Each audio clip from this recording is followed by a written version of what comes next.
got a question about how to make the best use of today's exam results.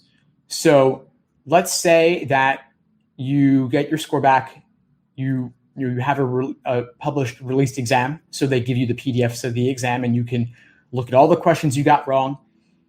Here's the thing about analyzing these results.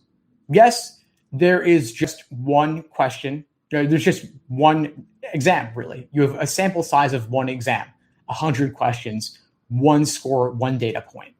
Let's say you got a 165 and you got, 15, 20 questions wrong, something in that ballpark.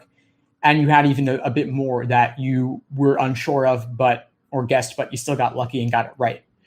What do you do in that situation? Well, first of all, remember, it is just one exam.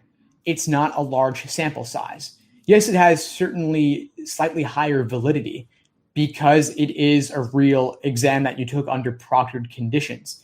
But at the same time, it's not really enough to make any sort of judgment on. Let's say any given exam might have a handful of sufficient assumption questions, might have a half dozen necessary assumption or flaw questions, and you got a couple of each wrong. It's not that many questions. And some games show up on one exam, but not another. Certain tough reading topics might show up once in a blue moon. And so the fact that you did especially well or poorly on questions of those types might simply be based on the fact that there were those specific ones.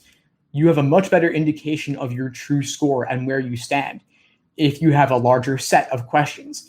If you have 3 exams, 5 exams, 10 exams, and you analyze your results on all of those, then that'll put you in a much better position to analyze where you stand and what your weak areas are.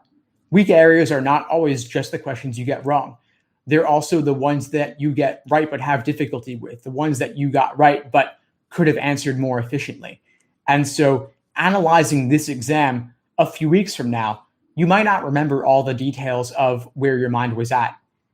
Unlike when you do a practice exam at home or on your own, and then you are able to look at that specific exam and review it that same day or the following day when you remember all the specifics of your situation and where your mind was at and where you were at in terms of how you slept, what else is going on in your life, other distractions that might impact your score in one way or another. So today's exam results, useful, even if you take the exam and it's unreleased by LSAT because they want to reuse it or something, then doesn't really matter too much. This exam is just one data point out of all the timed practice exams that you've taken.